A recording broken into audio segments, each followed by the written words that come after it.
Okay, so again, reminder of killer chest training. What are they all about? So I think, as far as I'm aware, it's not cheap to do the camp. But from what I was hearing from people who did the camp, they're really impressed with the material.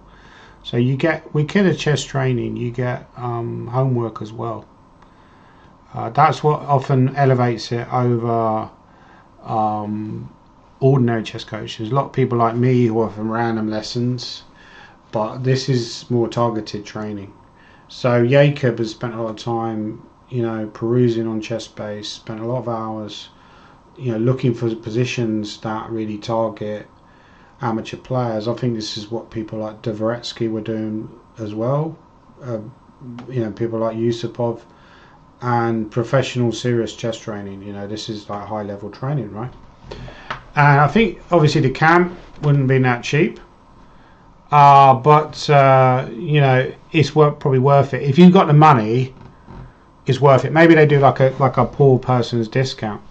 So just to explain how I got there to this tournament, as you see there's a group discount. 3 people or more contact us. I'm probably going to do this tournament again next year. Whether I'll get an invite, I don't know. Hopefully I will, but maybe not after these videos. But it's nice to play in Spain, right? It's a beautiful part of the world. I think to book this tournament, or if I'd have played without conditions, I did get a hotel or plus full board, plus which is pretty nice. But I think to book the hotel without conditions would have been something north of €600. To book it during a holiday, if you were a single person, you're probably looking at over €1,000 for that hotel during the holiday season, sort of like July, August sort of time. It's quite expensive. So to actually get there, I got a train down to Stansted. So I wasn't aware that you could actually get a train. Sorry, you could potentially fly from Newcastle to Malaga, and then get a bus from Malaga, or maybe a train, to Almeria, the Almeria region where the tournament's taking place. I wasn't aware of that. So I actually went to a travel agent because I didn't really know how to get to Almeria. I was Googling stuff and it was all coming out, and I said, and they couldn't really, basically, they couldn't do anything better than what Google was doing. So I eventually just booked it myself online, and I flew out from Stansted. I went down to Stansted. I stayed in this hotel. I flew out, and then I got to the airport. It wasn't a particularly bumpy flight, so that was okay. So I'm not massively fan of flying. I didn't fly for 17 years. It's a good thing that I'm flying now. That's a great thing. And I got the bus from Almeria Airport into Almeria itself. Then I got another bus. So I had to walk. I was walking all the way around Almeria. I don't know where I'm going. I did speak to this English couple who were on the same bus when we got into Almeria, and the woman was quite friendly, but I could tell the guy didn't really want to chat to me. So basically, eventually I ended up just going my own way, and of course I didn't really have any reception because I couldn't figure out how to put my phone into like Spanish settings. So basically I'm wandering around Almeria trying to find a bus station to get the bus. I don't know where I'm going, so I'm going up to random people saying, do you know where the bus is? And half of them don't speak English, right? Because why should they? Because it's not really a particularly touristy region. So anyway, I got the bus eventually, went into, pretty hot actually, it was about 23 degrees. Got the bus into Roqueta de Mar, beautiful little, sort of almost on a peninsula really. So you're going through the mountains, or the hills, not really mountains at that point, it's more like hills, bigger hills. And then we got into sort of like the middle, and I wasn't sure, and then it turned around again. I thought, oh, hang on a minute, it's turned around again, so it's probably not going to go all the way to the hotel. So I got off the bus and I went up to this guy and I said, oh, do you know where this hotel is? He starts looking in his phone, and he doesn't know where it is either really. And he I put it into Google on his phone, right? And then he said, oh yeah, my cousin or my brother or whatever is like a taxi driver, he can drive you there. And I'm like, well, I don't think that's necessarily a good idea. So You know, because so basically meet up with his cousin. I said to them, look, you know, I don't, no offense, but I don't know you at all. You know, you could be like a robber, right? So I'm just going to go like walk and get the normal taxi. So I walked into town, got the normal taxi, got in, and then obviously got the full board. Now when I looked at the reviews on TripAdvisor, a little bit mixed. A lot of people said the food was a bit repetitive. You can go to the Italian restaurant. A lot of people don't take that option because when you go into the main part of the buffet, it's quite packed. So people just either don't know about the Italian option for lunch or just don't bother. But you can do the Italian restaurant, which is a bit nicer. I did go one night for the Italian. It was very nice. But the main food was pretty decent, I thought. I just found it, yeah, I agreed with some of the reviews which said it was slightly repetitive. Certainly the salad was, I got a bit sick of the salad after a few days because it was basically the same salad. But overall the food was pretty decent, I thought. It wasn't bad. The rooms were extremely nice, I thought. Typical Spanish room. You don't get tea making facilities, but that's a Spanish thing. It seems to be a Spanish thing. They came and cleaned the room every day, which you often don't get in hotels now. It's very rare that happens, that they clean the room every day, so that was nice as well. But overall it was a really nice experience. It seems to be in a slightly older area, so you get a lot of older people staying in the hotel. A lot of Spanish people, a lot of older Spanish people. You get a few families as well. Some of them are English, most of them are Spanish. And the town itself is a beautiful little town. It's a little bit more sleepy than like a Benidorm or an Alicante. There's not as much going on in terms of nightlife, which is fine. So it's not really a touristy region, but it's a beautiful region. And you got these mountains, like sort of mountains in the background, or like bigger hills, and then you get the mountains even further back. And they're very nice. It's a very beautiful part of the world. So obviously overall I enjoyed the experience. I just want to show one or two of my games that I played during the tournament. By the way, yesterday it took me 14.5 hours to get back, so 8 o'clock.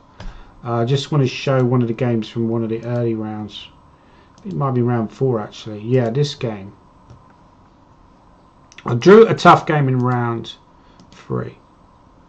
And I was losing against Garel.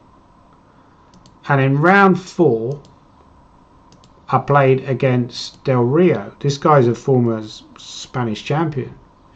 He's actually from Argentina originally. So a lot of, for example, Renier, who won the tournament, I believe was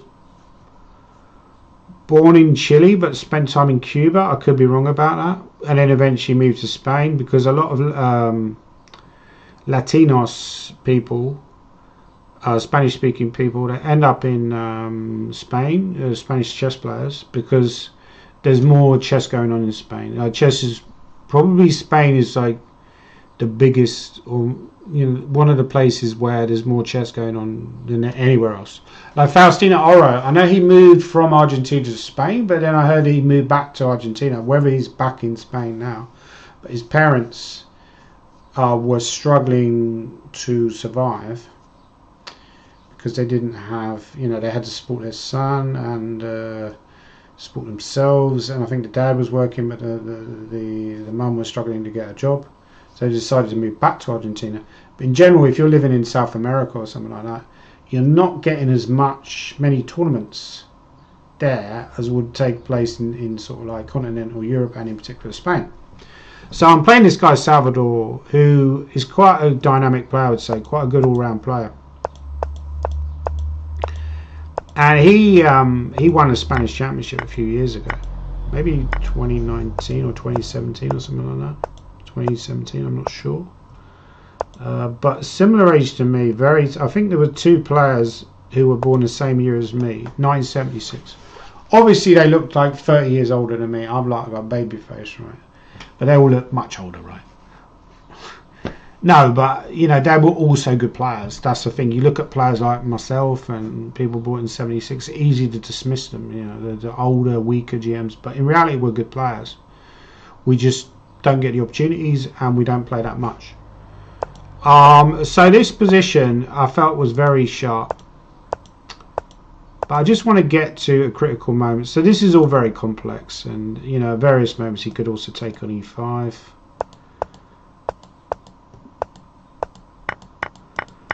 So it's around about here actually that I started to go slightly. H4 is fine. He went here. This is a moment where I should have really, I mentioned this before in some of these other games that, some moment I get too nervous or, I start getting ahead of myself. There needs to be a moment of clarity and start thinking about the variations. When the game gets critical, that's often where I slip into reaction mode rather than, I'm not staying at the same level. I'm not thinking logically. So what I could have done here was play the move rook c1. And the rook was coming down to c7. Now I think I did briefly consider that move, or maybe in another position. It's not very difficult to see that after queen a2, rook c7, black is actually in trouble. So that was actually a poor miss. This is maybe my only tiny chance of the game. Other than that, I had very little chance to win the game. Partly because of my opponent's excellent play. But rook c8 was okay for black because you take, and then if you take here, there's rook a8. But it's not so easy to see rook c8, and I think there's a moment where black could potentially go wrong. I'm not saying he would have gone wrong, but it's not inconceivable that he could go wrong here. But instead, I didn't really put him under any pressure. I played h5. There's rook c8, which is a good move. I took. Now, the only thing I did realise was that if f takes, maybe I can take this, because I think I can actually grab a pawn here because of this is winning. I think I did see that variation at least, because I don't think he can stop both threats. Or how does he stop queen g7? He has to go rook g8, but then I'd Spain 2. So he either has to give up lots of material, or basically he's gonna lose the game anyway. So queen a6 might have won a pawn there. So he did take back the correct way, of course. And I went b3. And at this point, yeah, this was like the major decision of the game almost. Is I was really tempted to keep the queens on here. And I thought, if I go queen g4. I was thinking about all these games again against Leela, where somehow we just gain an attack. It just gets got one square to grab to, one weakness. The weakness here for black is that maybe the square on f6. If I go queen g4 and later on I go bishop g5 and exchange bishops, I get the queen to f6, rook h4. It doesn't quite work it, and the problem is queen g4 is very, it can backfire for white. So maybe if it was like a braver chess player, I would have gone queen g4. Like a Mikhail Tal would play queen g4. But I wasn't sure how to refute rook c2. I didn't see anything. I thought if here, then maybe he even just takes the pawn. Like I didn't see like a way to win it. I mean, this can go wrong for white. You can lose this. I can't remember exactly what was wrong with this line, but I think there was something wrong with it. My bad analysis is coming through again. Anyway, that didn't happen because obviously I backed off. I wasn't sure about queen g4. I decided to chopsies. But I realised there was a bit of danger here because, I've gone b3. And I've now no longer have this move a3 to liquidate the queen side because he can always take. So he's going to have long-term. This pawn a2 is long-term weakness. So this is strategically risky for white. And maybe my next move was a mistake as well because I missed his reply. I went bishop e3 and he went king f8. Actually, computer doesn't mind bishop e3. So it doesn't mind what I did. Like, it thinks that I played fairly accurately. I went g4, brought the king in. But what I wanted to show this game was a very important variation that kind of remained behind the scenes. So in this position after rook h1, I think essentially what happened next made the game certain to be a draw. But I was very uncertain. So in this position, he went bishop c5. So my question to you, the viewer, is why can't he go for well, king g7 is one move, for example. So my idea behind rook h1 is to go rook h8 and go rook e8. But in fact, that is not the best way to play. So if he goes rook a2, why doesn't rook h8, king g7, rook e8 work for white? Why is that not a good idea? That is the question. because the bishop is trapped. If he has to go rook d7, it's very passive. The point is that I misevaluated. So when I was calculating this, I misevaluated this position, and I thought that this position is very good for white.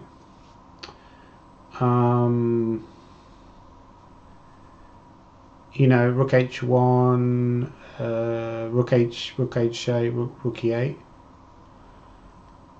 Not very good. What else I care? But the problem is that he goes bishop h4, and I saw this, right? So rook h8 now, king g7, rook e8, you can go bishop h4. And I saw this idea going bishop h4 and sacking the exchange, but I thought at best that would be unclear. And it wouldn't be losing for white. But in fact, I misevaluated. It's actually white is in trouble. So, yeah, one line which I possibly... The scary thing is that I sensed that I was just going to go rook h8, rook e8 very quickly because my ego had taken over. That's the scary thing. So the big question is whether I would have slowed down and actually thought about the position more methodically. If he'd have taken on a2, that's clearly an attempt to win the game. Or whether I would have just blitzed out rook h8, 28 minutes on my clock, and just gone here very quickly. Because why do you need to play it so quickly when you've got 28 minutes on your clock? So the point is he goes bishop h4. And that's actually a very annoying move for white to make. Because if you go... So at the moment white doesn't have any threats. And another thing I misevaluated here was that I thought I could go bishop c5. And I thought I'm going to have threats, right? Well, in fact, you don't have anything. For a start, you can go rook d8, which was a move that I had overlooked. And that looks quite good for black.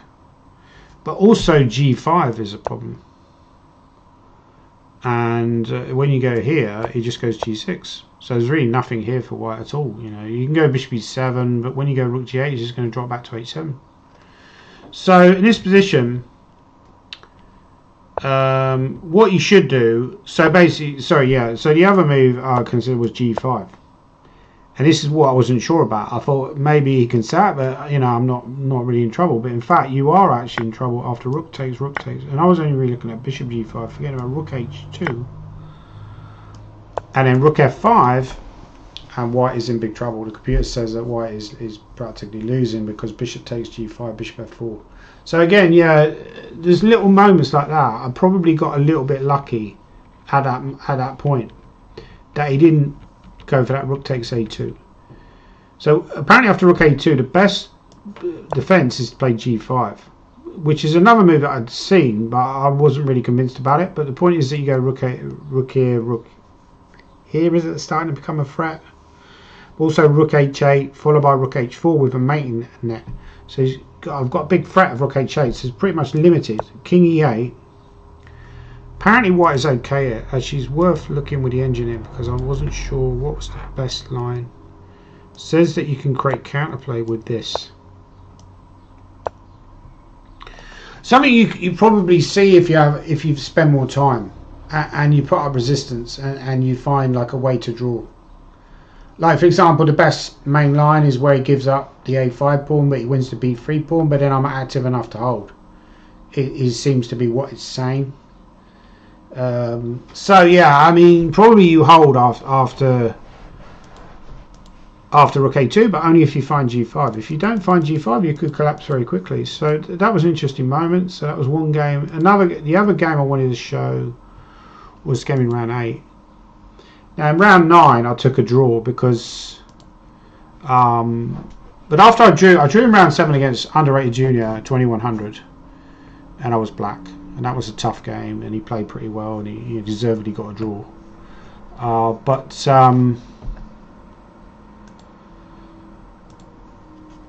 after that, I thought, well, I'm only on +2.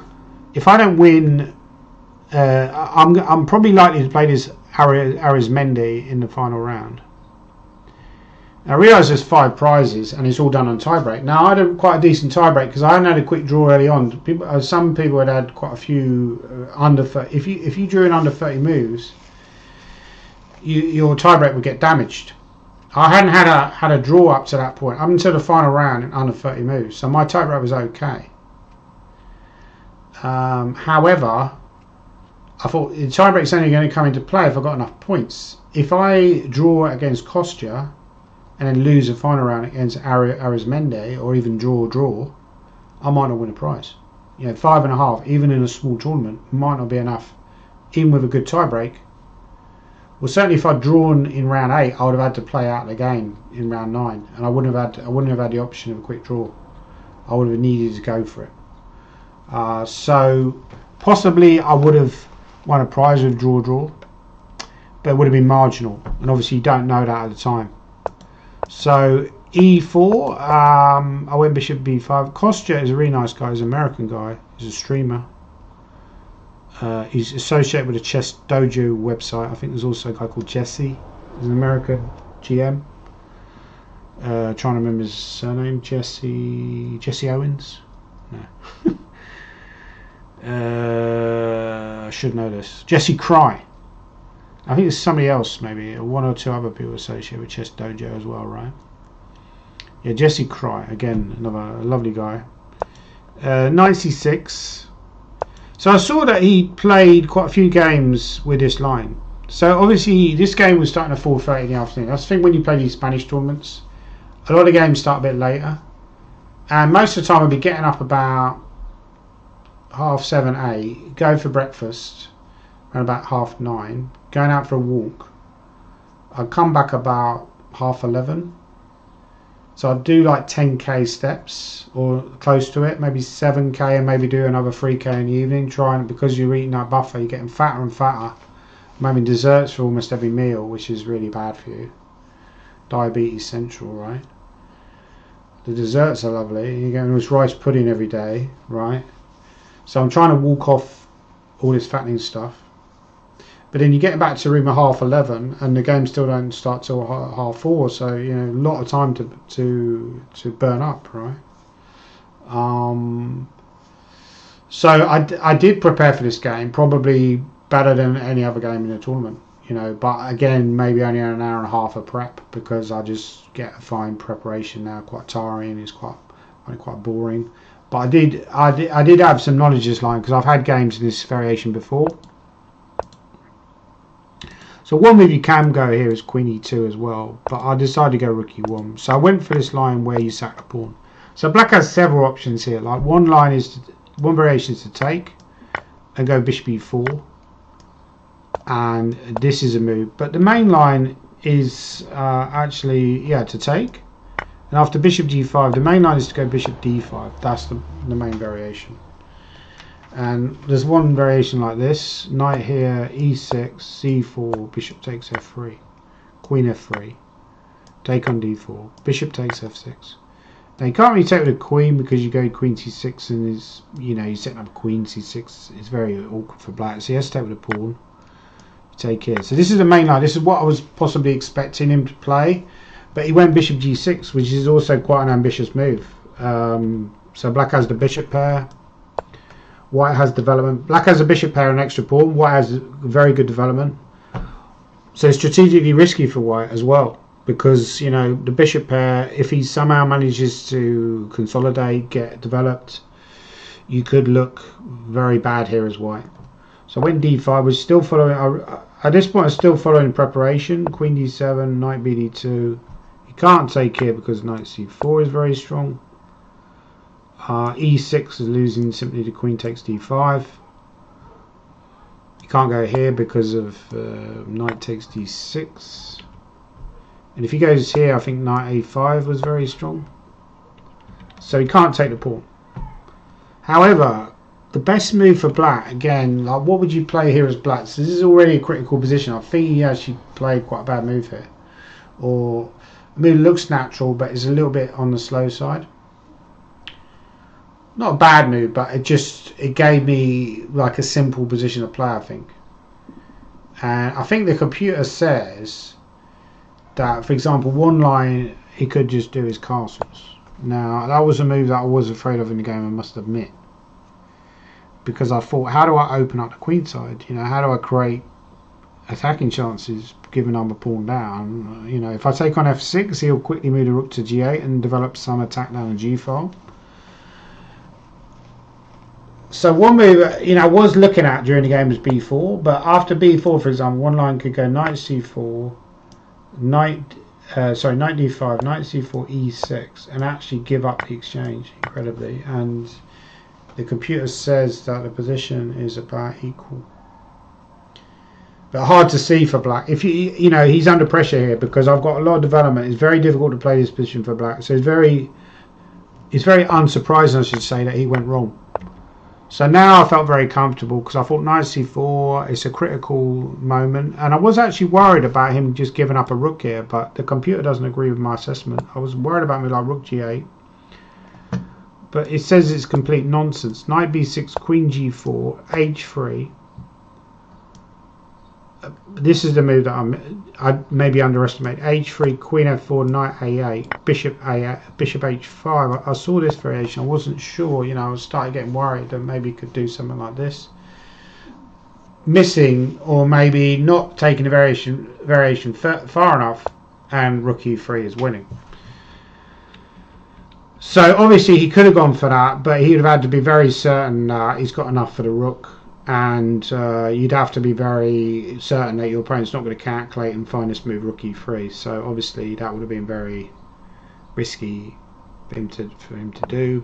He went rook b8. I think rook d8 was slightly more accurate. But after this, it was quite simple position to play. a4 actually was possibly my best choice of the game. a4 is very strong actually, because the point is that I understand that in some positions he might go b5, even allowing the knight into c6, but now b5 is absolutely not going to be a move for black, because I will take and then open up the a file, which is just too risky for black. So he won't go b5.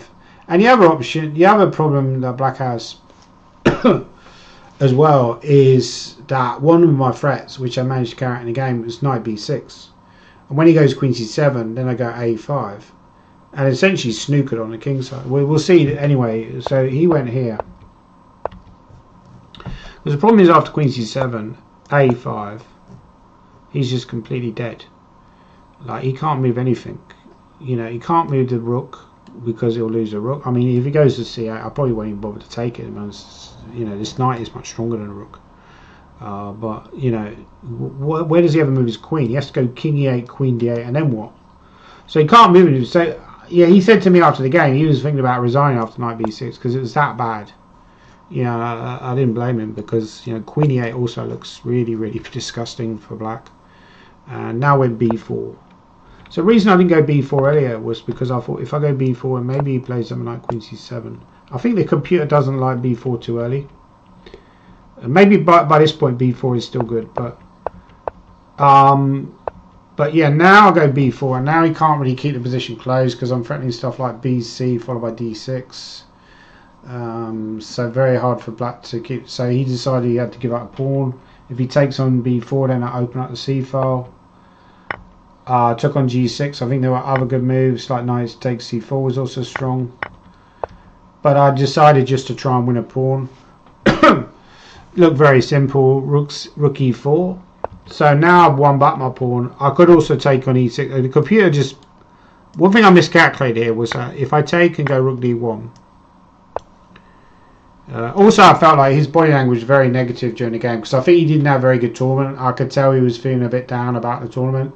So I think normally it would be a much scarier pairing. I felt it was a scary pairing because I know he's a good player. But I felt like he was probably on a bit of a downer in the tournament, and that had probably had an effect on him. But even so, you're still wary, you know, you're still thinking, you know, like caged tiger syndrome, like, you know, if you suddenly give them a chance, you know, like, he can now move a little bit. He can maybe put the king on c7, but the computer just thinks it's just dead lost, you know, because, so one thing I rejected was this, because I thought maybe he could go here. When I take. But of course, again, I'm not taking the variation far enough, because you can simply take here and go rook d7 and it's checkmate. So that's quite a simple variation to refute, and I should have refuted it. And if he goes here, then I can go knight d5. Very, very bad. So I think his best, maybe his best defense is go bishop f8, but it's just so disgusting. I think you can even just take the pawn, right? and maybe here it's even getting to a point where you start thinking about sacking. You know, rook e6 maybe is even winning, right? But rook e4 is very strong, or rook f4, or like pretty much every move is winning by this point. But but yeah, I think it's just such a strategically bad position for black that as long as you don't do anything really ridiculous, you're going to win the game. So I took here. I was expecting f5 actually, but I think that's also bad for black. Yeah, so now one thing I was thinking about. So he went f5, so I understood his idea was to go queen g5 and queen g2. So clearly I was wondering where I could take the pawn. I think this wins, but practically I just didn't want to allow it for him to go queen g5. And I thought, you know, this kind of like situation where, okay, maybe he's still losing, but at least he would feel comfortable. I mean, computer would probably say this is +5 or +6 for white. Actually, bishop d8 is bishop d2 is a little bit annoying. I may have even seen that during the game actually. Maybe that's more annoying than, because say if you go queen d3 and then queen g5. Yeah, and that's actually kind of annoying because you don't want to go g3 because you're creating weaknesses. He's got moves like e4 and he's starting to gain a counterattack. So, yeah, I mean, so apparently this was still good, but then he is going to win that pawn. So is that any better than what? So I went queen c8, which I think was a good practical decision actually. And now it's very hard for black to really do anything. And I went b5. And I think the point is that if I take, you probably don't go a5 because he can go king d7, rook g8 quickly. But you probably just take back like the game. So he went here. And I was expecting this, and I was intending just to take back, and after this go rook c1, and it's completely winning because if he goes here, I can go rook c8 and knight c4, and he hasn't really got time for rook g3 counterplay because rook g3 can just go rook c7 check, and you're probably going to win very quickly. And there's also maybe b6 is good enough as well. It basically it's gonna be winning. The only thing was I wasn't sure that I wanted to go a5, but I wasn't sure about something like this. Let's say this variation, like how winning this is, because actually the computer only says that white has a better position now. It doesn't. It says it's no longer winning because this b pawn is creating serious counterplay. So really that's something you want to avoid. So you can try to look for a forced win, but it's actually better just to keep the advantage. But fortunately the game ended abruptly. He went king c7 and went knight c4, and Kostya resigned because if he takes on c3 I go rook c1. When the bishop moves I go knight takes e5. So something like this. Knight takes e5 and then discover check and then take on g6. And if you move the bishop back, then I'm just gonna like hoover up more pawns and move more pawns back. And the whole point of going bishop d2 in the first place is really, you know, for example, you go c takes c takes a6, bishop h6, c takes a6, b takes a6. Sorry, rook g8, rook b1, rook a8, rook b7, game over. Very simple win. So I was fairly happy with that game, I must admit, but it was kind of straightforward because it followed the preparation that I'd had before maybe, and games I'd played before, so I knew what I was doing. It's very important in chess you know what you're doing. Preparation is good. So overall I think the tournament I was fairly happy. You know, I broke about even, I performed my rating, the top 4 seeds pretty much. It's quite likely in a small tournament like that the top is going to go to seeding because, you know, there weren't that as many players as I maybe was expecting, you know, but I thought it was a good thing. It just meant it was like a small little tournament. Anyway, obviously after the tournament, so I got the train, I got the shared a taxi to the train station. I flew from Almeria to plane station, sorry. Got a taxi to the plane station in Almeria. Got there, so we left the hotel about 8.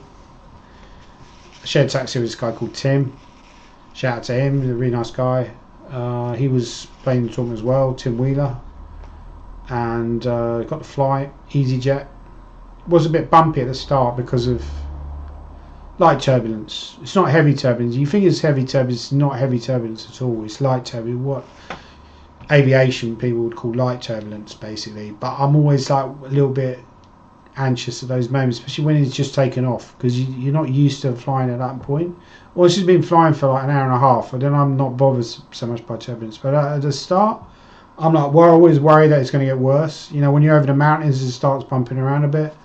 I start thinking, what if it just keeps getting worse and worse and worse, and then, but realistically, turbulence is not going to crash the plane. So we flew out there, and we flew back to Gatwick.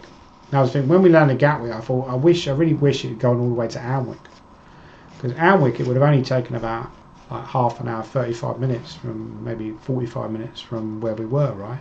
But there's no plane station in Alnwick. There is one in Gatwick, right? So you go to Gatwick. Then I got the train. I had to wait till 3 o'clock to the train I was booked on. Got a train to Bedford. And I got a replacement bus service from Bedford to Peterborough. Peterborough, I got the train direct to Alnmouth. Alnmouth, got the bus. So it took me 7 hours to get back from Gatwick. So I eventually got into my house where I live. Well, not my house. I'm living with a family. And it took me over, I got in just after 10. So I left Spain about 8. So I think if I did that tournament again or something similar, I would probably fly to Malaga and then maybe get the coach, because that would, then you could do that, and then when you get back, you don't have like a long journey. Once you've flown back, you don't have a long journey. It's only about an hour and a half from Newcastle to where I live. But from Gatwick is a lot further. It's a long, even when I flew back to Leeds the previous time, it was a long slog to get back home. Anyway, that was our tournament. Please check out the website. Please support these guys, because obviously they're trying to, run a business. It's a business model. And please think about playing these tournaments in the future, because they are very nice tournaments and beautiful resorts. Once you're in the hotel, you get the full board. Apparently there's a system. I was spotting a blue band. I was reading some of the reviews. I love reading these TripAdvisor reviews. Some of them said if you're on the orange band, that's slightly better, because you get access to the other restaurants. Like, you can book the Italian restaurant, but you can only book it like 3 times, which is an a la carte restaurant. But when I went there, I liked the atmosphere there, but I felt that the owner he didn't seem very happy to see me. That's how I felt. But it's sometimes just easier just to go into the main hotel buffet. You just want to go in there and just eat and then get out, and that's it, right? But in general, it was a nicer experience than you would get even in most Spanish tournaments.